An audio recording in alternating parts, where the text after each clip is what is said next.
Have you ever felt like you know exactly what to do, but you still don't do it?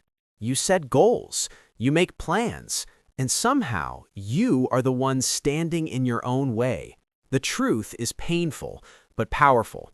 The biggest obstacle in your life is not your past, not other people, not bad luck. It's you. And that doesn't mean you're broken. It means you're standing in front of your mountain.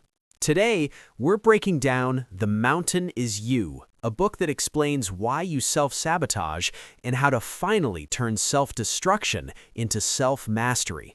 Before we begin, make sure to subscribe to the channel so you never miss powerful ideas that can change the way you think, live, and grow. Part 1. What your mountain really is. Your mountain is not your job, it's not your relationship, it's not your lack of motivation. Your mountain is the internal conflict between what you want consciously and what you fear unconsciously. Self-sabotage happens when one part of you wants growth, another part of you wants safety, and safety feels louder. That's why you procrastinate. That's why you ruin good opportunities. That's why you return to familiar pain instead of unfamiliar freedom. Your mind is not trying to hurt you. It's trying to protect you using outdated strategies. Part 2. Self-sabotage is a coping mechanism. Here's the shift that changes everything. Self-sabotage is not self-hatred. It's self-protection. You sabotage success because success brings visibility.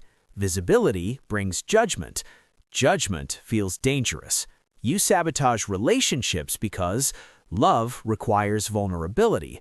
Vulnerability risks abandonment. You sabotage healing because healing would force you to let go of the identity you've known your whole life.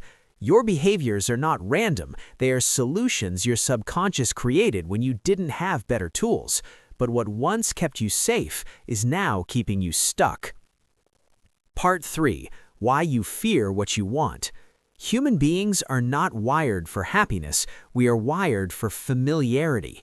That's why chaos feels normal. Anxiety feels predictable. Struggle feels like home. When life starts improving, many people hit what the book calls an upper limit. You unconsciously sabotage yourself to return to the emotional baseline you're used to. Your nervous system doesn't ask, "Is this good for me?" It asks, "Is this familiar?" Growth feels threatening until it becomes normal. Part 4.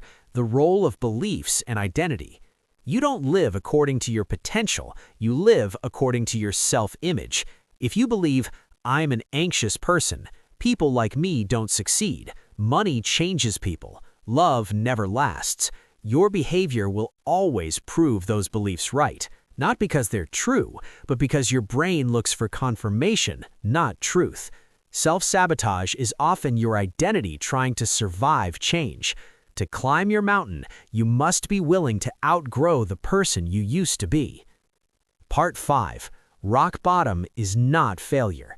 Rock bottom is not when life goes wrong. It's when staying the same becomes unbearable. That moment when you say, "I can't live like this anymore." That is not weakness. That is the beginning of power.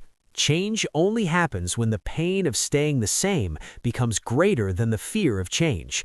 And here's the hard truth from the book. Your new life will cost you your old one. Old habits, old identities, old relationships, old comfort zones. But what you gain is clarity, peace, and self-respect. Part 6. Self-mastery is the real goal. This book isn't about conquering life. It's about mastering yourself. You don't overcome self-sabotage by forcing discipline. You overcome it by understanding your fears, meeting your real needs, building emotional resilience, choosing growth over comfort repeatedly. One day, your mountain will be behind you, but who you become while climbing it will stay with you forever. If this message resonated with you, subscribe to the channel for more deep, life-changing book breakdowns like this. The link to the book The Mountain is You is available in the description below. And now I want to ask you, what is the one book that changed your life? Tell me in the comments. I read every single one.